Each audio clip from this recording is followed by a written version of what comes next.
Hello, and welcome to another episode of The Cougar, the Bitch, and the Wardrobe. And today I would like to welcome my friend Emily and introduce her amazing book, Dating Disability by Emily Goodson. And she has lovingly accepted my invitation to be on the podcast and discuss some of the things that have led to this debut of this book. I know it's just been out for about a week. Yep. And some of the exciting things and maybe unexpected things that have happened in the process of this debut. Yep. Yes. Yep. Yes. I'm so happy to be here. I'm so happy to have looking you forward here. to this Yes. all week. Yeah. Me too. So, all right. So let's get into it a little bit. Could you tell us a little bit about your background leading up to the release of your book? Yes, absolutely. So when I was 8 years old, I had a brain injury. So something just started bleeding in my brainstem. It's called a vascular malformation. And when it happened, I was obviously a child when it happened and didn't really know what to make of it. My parents didn't know what to make of it. My family, I was very, very fortunate because it could have gone sideways in a lot of ways. I'm very lucky to be here. I ended up having brain surgery to remove this kind of clump of blood vessels. And as a result of the bleed, as a result of the surgery and everything, I'm partially paralyzed on the left side of my body, which means I have very limited use of my left arm and hand. And I walk with a limp because I have a difference in my leg lengths. So anyway, this happened when I was very young. And, I think when I was young, there was very little attention paid to mental and emotional health. And as a result, I just kind of charged through life the best I could, as many of us do, to be honest. And then I was very successful education wise, very successful in my career.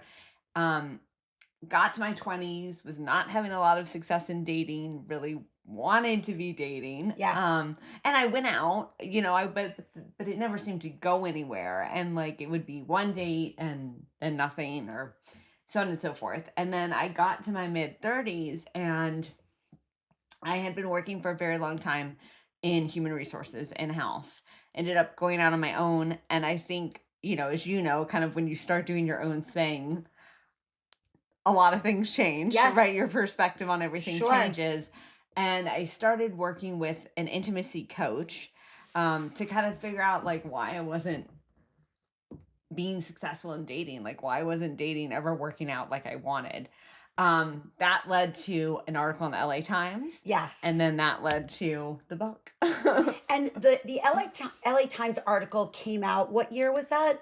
2022. February 2022. So a couple years post-pandemic. Yes. Yep. So I started working with my coach, London, during the pandemic. And then I probably wrote the article winter, summer 21. Okay. Submitted it to the LA Times August 2021. And it took them, kind of 6 months to review it and want to publish it. Yes.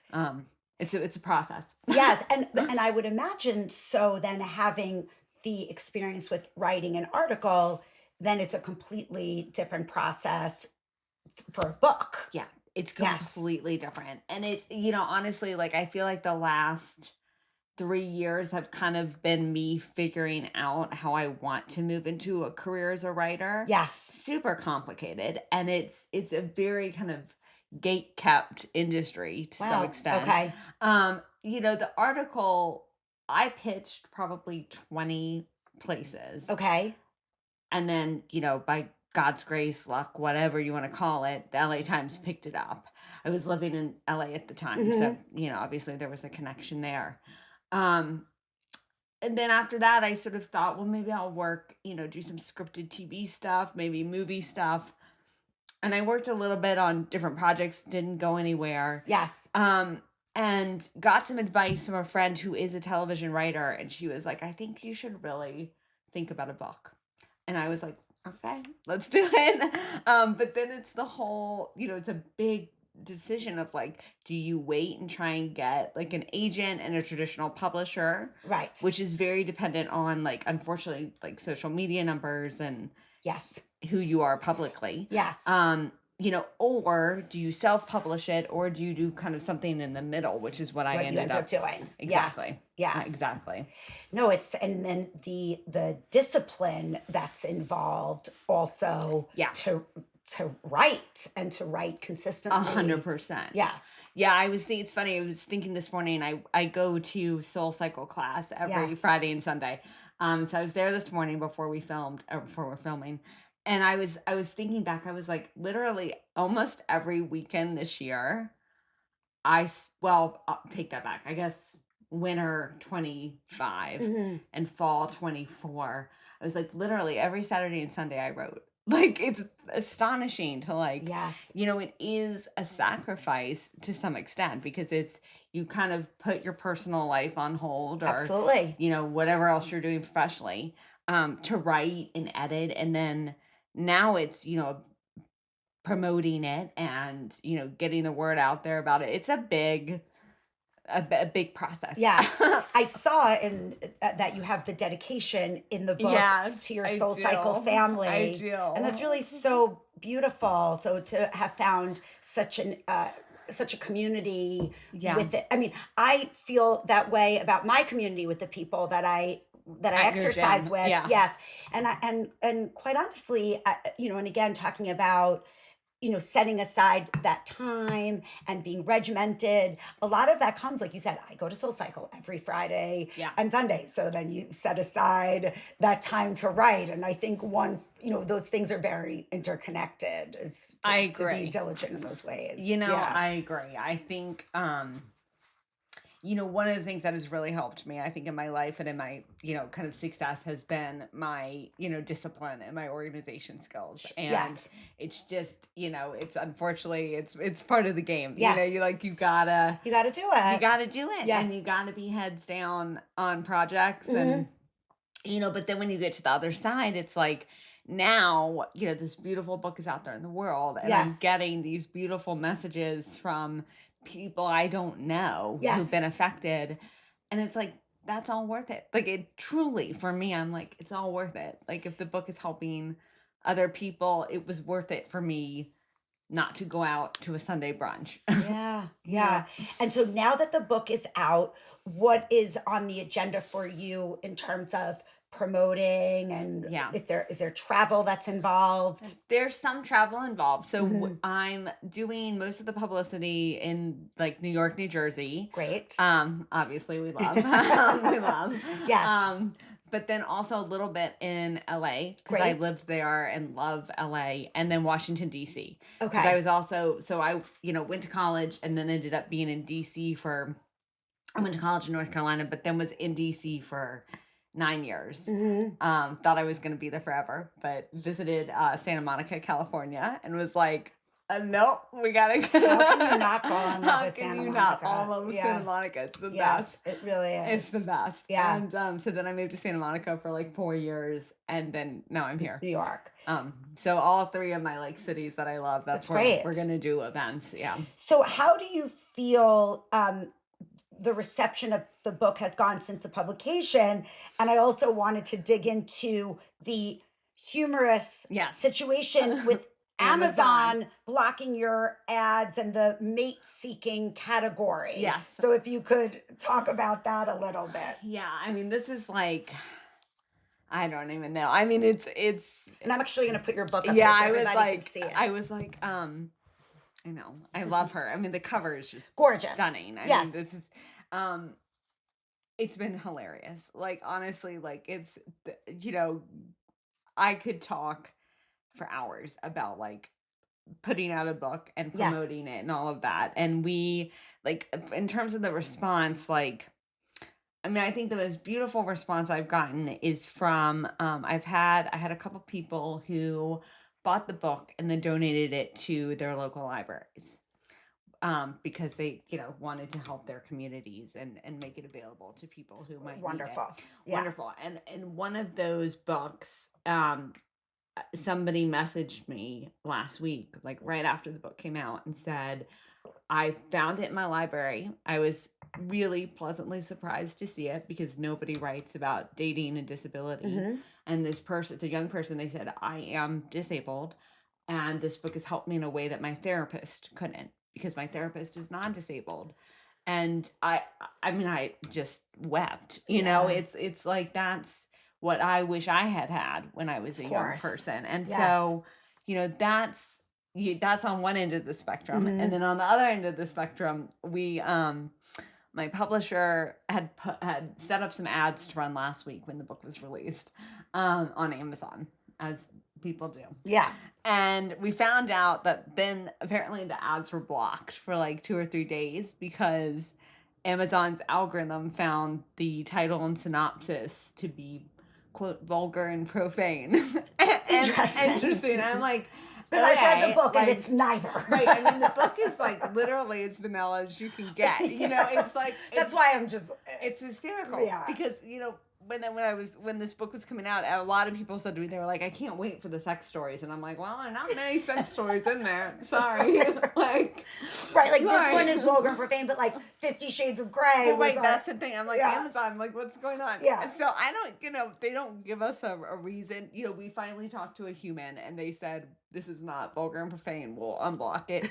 But in my mind, I'm like, is their robot or their algorithm, are they so unaccustomed to seeing the words dating and disability together that they flagged it as inappropriate or a fetish, or I don't know. And I just have a lot of questions. Yes. I'm like, that's very interesting to me that they would say, oh, you can't advertise this book. And when you spoke to someone through Amazon, they couldn't shed light on that, or I didn't. My publisher spoke to them, but I don't believe they shed light. And then so that was last week.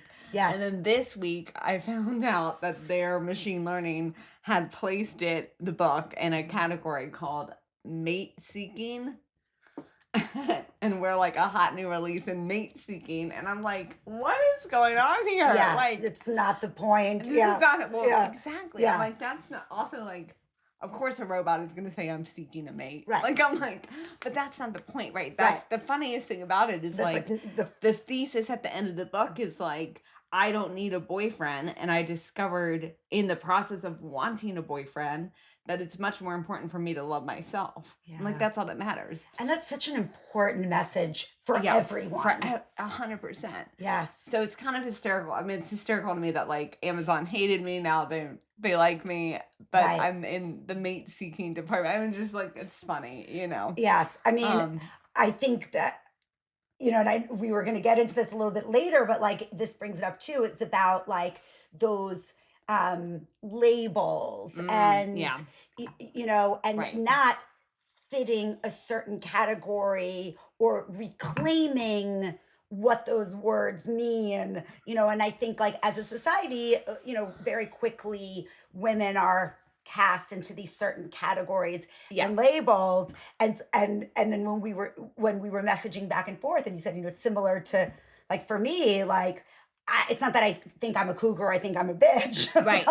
Right. But it's just, those are the labels attached to, because of where I am in my life and how people perceive me as a divorced woman. 100%. Yeah. And having confidence and things like that.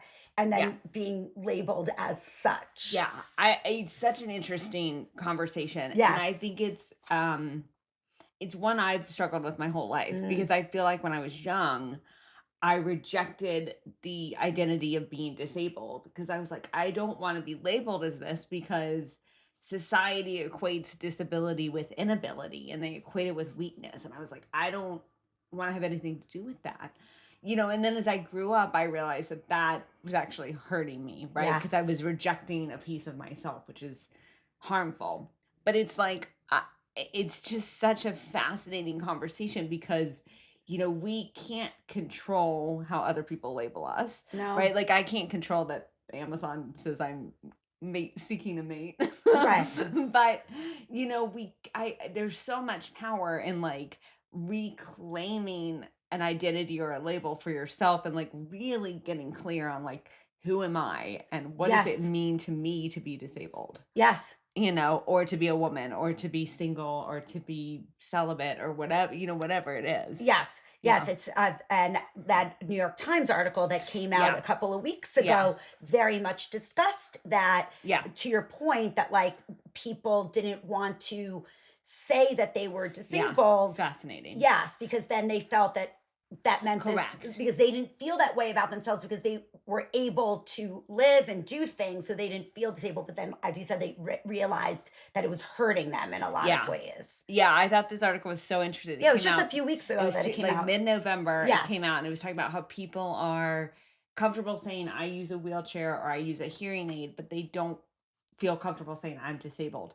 And it's such a nuanced conversation. Yes. But buried within it, there was also this research that said it shows that when people refuse to self-identify, or maybe not refuses, don't want to self-identify or are uncomfortable self-identifying, it can actually hurt their self-esteem, um, and their happiness. Which it's so nuanced because I mean I talk in workplaces and I talk all the time about why Mm. people don't self-ID in workplaces, and it's Yes. because of the real like stigma and discrimination that can happen. Yes. But it's like as a society, I think, have to get to a place where we don't equate disability with inability because it's hurting Yes. everyone. Yes. And at the end of the day, all of us are very likely going to be physically disabled at some point Yes. as we age. Absolutely. You Absolutely. And the other point that the article made, which I also found interesting, is that also, like, once people said, okay, like I'm part of this community, then Yeah. they were part of a community that they finally found support, other people that could identify with what was 100%. what was going on for Yeah. them. And I'm such a big fan of, when I speak in workplaces, I usually speak with employee resource groups, which Hmm. are, communities within organizations for Yes. people who identify a certain way. And it's phenomenal. Like it's honestly phenomenal to speak. I usually speak with, people with disabilities and their allies, as well Yes. as like parents, caregivers, and women. And it's like we know each other, right? There's so much value, I think, in somebody's lived experience, Yes. being the same or very similar to yours. Yes. Yes. Which I talk about in the book is like one of my biggest takeaways for parents is like if your child has a physical disability, find them a mentor or some kind of community, Yes. that that lives, has a similar experience to them. Yes. Because I think, just like as human beings and the way that our brains work and how we process things, is that, fear is a very real thing. And I think, like, people, we fear things that we Mm. don't know, like what we don't understand. And, so as you're saying, like, providing these parents with that information, that there's someone else who can Yeah. help their child Yeah. from a place of understanding and Yeah. knowing, Yeah. is, I mean, is, you can't put a Yeah. price tag on that. Yeah, and I think it just Yeah. underscores this theme of like we're not alone. Like, Yes. and I think growing up I felt like I was alone. Like I felt like I was the only one who felt the way I did or walked the way I did or, typed the way I did, Yeah. whatever. And Yeah. that's just so harmful. And Yeah. I think that really damaged my kind of self-worth and my confidence. Yeah. Um, And you made such an excellent point, just saying that at some point in all of our lives, we're going to be affected by some form of yeah. disability, whether it's within ourselves Yep. or taking care of Yep. a loved one. Yep. And I never really thought about it that way, because I'm just going, back in time here. But just recently, it had been the 19-year anniversary of my mother's passing, and ultimately she passed because of cancer. But Mm. the cancer disabled Right. her, and it was really scary because she had to have a colostomy bag and Yeah. all of these things that's creating a disability Yeah. in someone, clearly, and I didn't know how to Right. handle Of that or course. manage Yeah. that. Yes. Right. I feel like there's just a big lack of support Yes. for the disabled community. And it's something we can all do a better job of, schools, community centers, hospitals. Like, I just think there's, unfortunately for so long, I feel like disability was something that was just like pushed to the side or segregated, or Yes. nobody wanted to talk about it. And now we're at this beautiful place where I feel like there are some of us really raising it to the Yes. forefront of the conversation, but like there's so much education we can do, and storytelling and training and all of it. Can you share some of the like more of the impactful messages that you've received from readers or people that have reached out to you at like email or text since the Yeah. book release? Yeah. I can share one of the I've gotten so many lovely comments, but one I'll share is from a mutual friend of ours who read the book, and she said to me, she was like, I really think what you're hitting on that helped me the most is that all of these men you talk about in the book, they're all mirrors to you, and you're a mirror to them. Mm-hmm. And I was like, I 100%, yes, that's correct. And I think that's I love that she's getting that out of it, and then other people are getting out of it that like they feel seen and their identity feels affirmed in a way Yes. it's not in other literature. So it's lovely to see kind of the myriad. That all types of people Yeah. are absorbing Yeah. something. Yes. Yeah, and I've another person who read it who is gay, so I'm straight, and so different orientation, different cultural background. He said to me, he was like, I loved the chapter about sex ed and the banana, not being able to get a condom, Yes. condom on a banana. And he said, he was like, it really reminded me of how traumatic my sex ed was in a different way. And in his experience was much more traumatic than mine was. I'm not going to share it here because it's honestly horrifying. Yeah. But he's like, it really took me back to like how all of us are sort of ill prepared for intimacy and actually what like dating is and what sex is. Yes. And a lot of us have trauma around that. Absolutely. I put in my notes here a quote from the book that really resonated with me in my own journey of divorce and now being single. Yeah. And I have it here that the quote is, I'll know I am loved when someone steps up to help and acknowledge me, and I don't overtly have to ask. And I mean, that just resonated with me so much and with my audience because I have spoken about that in other ways in other episodes. And just that wanting to be seen by the person that we are wanting to be loved by and share love and intimacy, and not feeling all the time that we literally need to like smack them in the face with like, this is what I need. And that really, I read that, I'm like, yes. I know. Yes. I know. And it's, I love that chapter. So I think it's like the last chapter Yes. of the book. Yeah. Yes. And it's, I had my editor and I talked about this, because the editor I picked is a friend of mine, because I wanted somebody with not she doesn't have lived experience herself with disability, but she, obviously is friends with me and has other experiences. Yes. Where she understands my perspective. And so I wanted someone like her to edit it so they wouldn't edit my voice out, which she didn't. She's lovely. But we had a conversation about this because she was like, it's a beautiful thing for people to ask, like, how may I help you? Or, to offer help versus ignoring you. And I said, yes, it is. But taking it a step further, like, I'm going to know, like, somebody really, really sees me when they can kind of proactively identify a need of mine. Yes. And, not everyone can do that. And that's fine because, we have different types of love with different types of people. Yes. Yeah. But yeah, the storytelling book, I mean, this is far and away, I think, my favorite story from my life is, I was walking with this guy to a bar, and I didn't even think about the fact that there weren't curb cutouts on the street. Like, it just, that's one of the things that, like, I just kind of deal with and move on. Is like, there's not a curb cut out. It's a pain. That's a Yes. pain for a lot of people. But I'm just gonna step up and we're just gonna keep going. But and he's non-disabled, and he just out of the blue was like, "What the hell's up with this? Like, where are the Yeah. curb cut?" And I mean, I will never forget that because I was like, "Holy cow!" Like, You, you really see me. yeah, he was very much in tune. He's Yes. very in tune, Yeah. and he said it in like a joking, kind of sarcastic Mhm. way that I was like, we can laugh about this, but also Yes. like you're acknowledging how effed up is this, Yeah. and I mean, I will never forget that because I was like, bingo, that's it. Like that Yes. is somebody who, and I had said that quote to my coach a couple years before, of Yes. like, this is how I'm gonna know.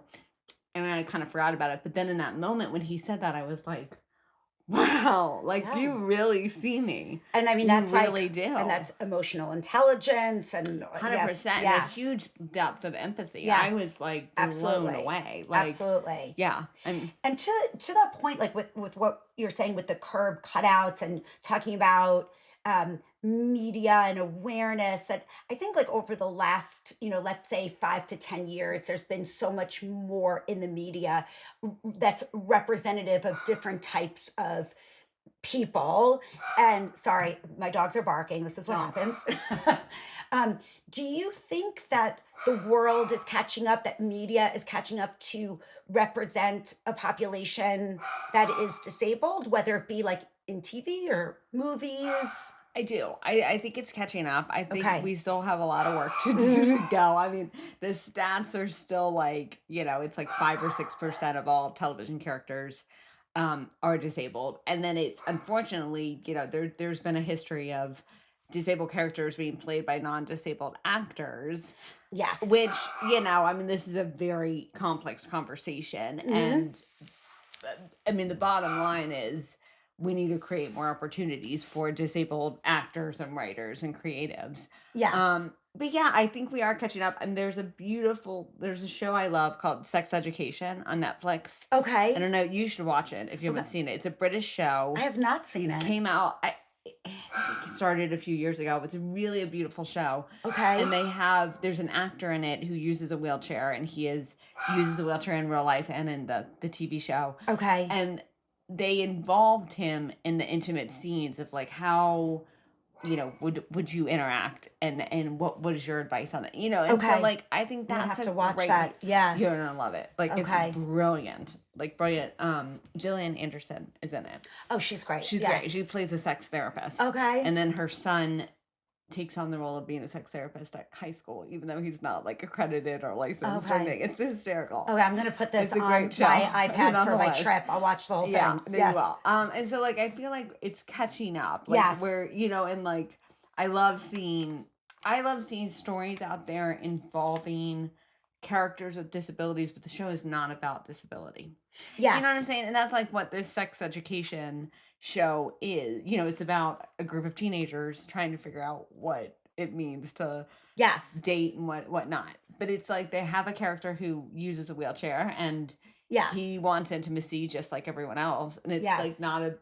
it's not a big deal. That's like I remember. I mean, this is going back a number of years now, but and at the time it almost seemed like groundbreaking. I mean, even though it really wasn't. But in Breaking Bad, the son has he has cerebral Okay, palsy I in haven't real seen life. it. Okay. Oh, that's a fabulous show. Yeah. But it's crazy. It's like the father basically like starts like making and dealing meth. Yeah, there was Yeah. a meth lab. There was a meth lab below my apartment in graduate school. Oh, And cool. I was evacuated at 3 a.m. And like I went out in the front. This is a true story. I went out in the parking garage just full of baby pools because they were testing.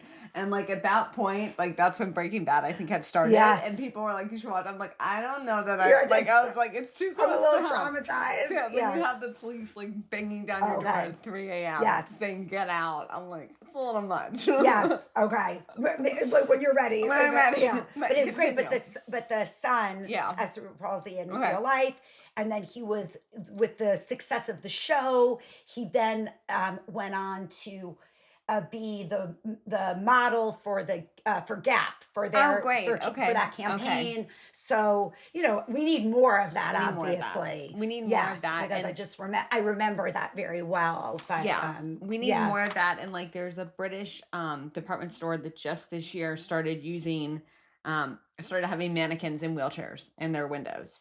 Which wow, amazing, right? I'm like, yeah, but also like that how has it taken us this this long. long to get here?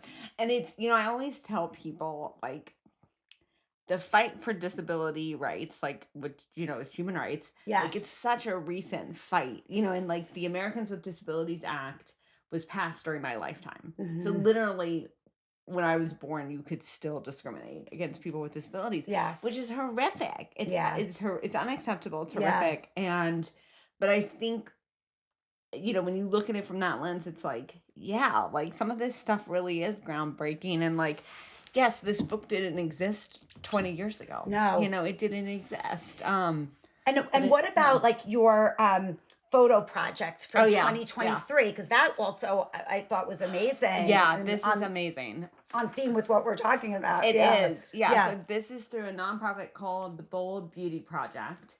And what they do is they put on different photo shows. Actually, some are now international. So I'll say across the world, mostly US. Yeah. And they pair women with disabilities with professional photographers and, create these beautiful photo shows. And so I participated in this in 2023. And my photographer, Dawn Bowery is her name, wonderful person to collaborate with.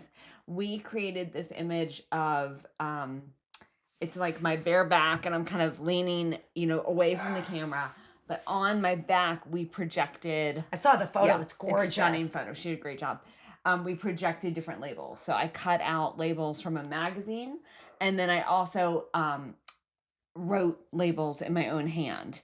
And then we projected all of that onto me because I wanted to, convey the message that like labels can hurt people. And they are being literally projected onto me. Yes. And like, Yes. I know that like Yeah. I growing up, Yeah. I feel like I absorbed how society defined disabled. Well, and we haven't talked about this, but the title of this book was originally Dating and then Disability in quotation marks. And I ended up, my publisher was like, let's see, maybe take away the quotation marks because he was like, I think that may go over some people's heads. Mhm. But like it was in quotation marks because that's what like I took on how society defined disability. Defined you. Yes. Right. And I talk with the photo of like being a virgin. Like I took Mhm. on how some people define that. And Mhm. like it's really hurtful. I think, it's really important for all of us to like take a step back and be like, Yes. do I agree with how society is defining this or Mhm. throwing this on me? Yes. Maybe, probably not. And really like standing firm in what these words mean to you and like what your identity is. Yeah.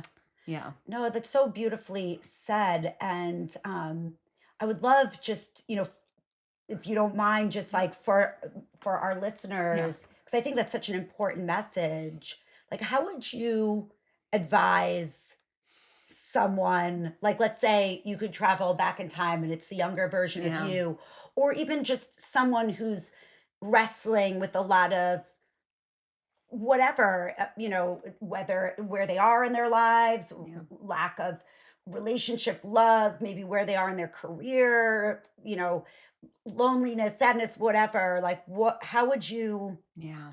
advise that person? How would you try to offer them strength? Yeah, because it's such a hard time right now. I mean, to be honest, for a lot of Yeah. people, it's really hard right now. Like the news has been horrific and Yeah. there's so much violence going on right now. And I think people are really struggling for a lot of reasons. I think I think it sort of goes back to what we were saying before around discipline in a sense. Like I think and what I mean by that is like I think if you're going through a hard time Mhm. or if you're struggling with your self-worth or your confidence, I think the first thing to do is get very still and very quiet and like listen to yourself and like listen to like what do you really want And that could be like through journaling or talking to a coach or a friend. But I think, being disciplined enough to kind of step away, like Hmm. turn off the phones, turn off the TV, get away from the computer, like really think about like, what do I want right now? And then, taking steps toward that. One of the things I talk about in the book is like, you don't have to take big steps towards your goals to define success, right? Yeah. You can take, I call it 1%. Well, my soul cycle instructor calls it 1% better. You can be 1% better, right? Like if you want, That's so powerful. it's so powerful. It's Yeah. so I love him to death. And he says it all the time. Like, let's just get 1% better this class. And that's like I say that people have really latched on to that idea Yeah. because like, in workplaces, it's been a tough year in workplaces. Yes. And a lot of people feel like they're, they have an uphill battle, right? And like particularly in the diversity space. And somebody said this to me a couple weeks ago. They said, I'm taking your advice of like, what's 1% better? Like, what is one event we can do? Like, even if I can't change external marketing or I can't change the administration, like, Yes. what is one small thing I could do? And so I think like, if you're struggling with like you feel like labels are being put on you or you don't know where to go or you need to get out of a relationship and you don't know how to do it, like take some time for yourself, like Yes. figure out what you want and then like what is 1%, how can you get 1% towards that goal? I love that. Yeah. I think that's amazing and very sage Yeah. advice. I love that. Yeah. Yeah. Yeah. That's really, I think it's, a lot of like what I'm trying to do with the podcast is to communicate exactly that Yeah. to my listeners because as you said, it's tough out there. It's tough out there. Well, Yeah. and I think I'm sure you agree that like I feel like sometimes we are collectively sold this idea of like you can change your life overnight, Right. right? And I'm like, Yeah. okay, well, not so much. Not so much. I think Yes. that I hear where that's coming from, but I'm also like I feel like that sometimes discourages people Yes. because it's like if you read this book and that it's funny because at the end of it, so the ending line or so in the stories is like I still haven't had a committed boyfriend, but in the search to find one, I found something much more important, that I loved myself, and that's all that matters. I changed that right at the end, like in June, probably like right before we went to print. I made Mhm. that super strong because I was getting asked a lot of questions about like, oh, who are you dating? Do you have a boyfriend? Have you found a boyfriend? Like, did you go through all this work and get a boyfriend right away? And I'm like, no. And that doesn't matter. Right. Like, I'm not even sure that's what I want, to be fair. But like, I wanted that message to be very strong Yes. of like, like you don't just put in the work and then all of a sudden your life is perfect overnight. No, and it's like I Right? think people are always looking for like the happy The ending. quick fix. Yeah. 100%. The happy ending, Yeah, like yeah. it should be like a fairy tale, and we get Right. whisked away and Right. swept off our feet, and then everything is magically Right. better. But at the end of the day, we're saving ourselves. Yeah. Right. Yes, 100%. 100%. I'm Yeah. like, that's Yes. like at the end of the day, I grew the skills to be more confident to stand up for myself Yes. and to communicate what I want, whether that's in dating or whether that's at work or whether Yes. that's with my publisher. And that's way more important than finding Mr. Right. And I think going back to this labels conversation, Yes. it's like this is definitely something that like I feel like women of, our generation are facing across the board of Absolutely. it's okay to be single. It's okay to have never been married. It's okay. It's great to get divorced. Like it's great to not have children. Like I Yes. mean, it's like these are all decisions we can make, but it requires us to kind of push back against the stories that have existed forever. Absolutely. Absolutely. Yeah. Because I think that like the examples that were set for us and the stories that were told and the fairy Right. tales, they just set us up for failure. They did, and it's I think about this all the time. Like I like love my mother and my grandmother. Yeah. But like they would never have imagined this life for me. No. Like my mother, like love her, but like she thought I would get married at 27 and have pop out some kids, live Yeah. in North Carolina, and that would be it. Like and but that's all she could see. That's right. Like she didn't have, and I think that's going back to this. Like that's why Yes. stories are so important because they open up our vantage or our aperture Yes. to things that we don't know are possible. Right. Right. She had no idea that was possible. Yeah. It's so true. It's so true. Yeah. And I just want to thank you for spending the time here with me today and my amazing listeners. Yeah. And again, everyone, Dating Disability now available on Amazon. On Amazon. On Amazon. And and I want to also say, which is really amazing, is that this episode concludes season 1 of The Cougar, the Bitch, and the Wardrobe. Yay! And so stay tuned, everyone, for season 2, which will start right after the new year. And if you don't follow the podcast yet, please do on Spotify, on YouTube, and now we're also on Apple Podcasts, which is very exciting. And TikTok. Yes, and TikTok. I have a TikTok and my IG. And if any of what we discussed today resonated with you, or you know someone that this would really be helpful to, please share this episode, because really, you never know the words. Like you said in your book that you were listening to a podcast. I was. And that was the dating coach you ended up. That's how I found London. Yes. Yeah, it was incredible. Like Yes. literally, I was driving down the 405 in LA.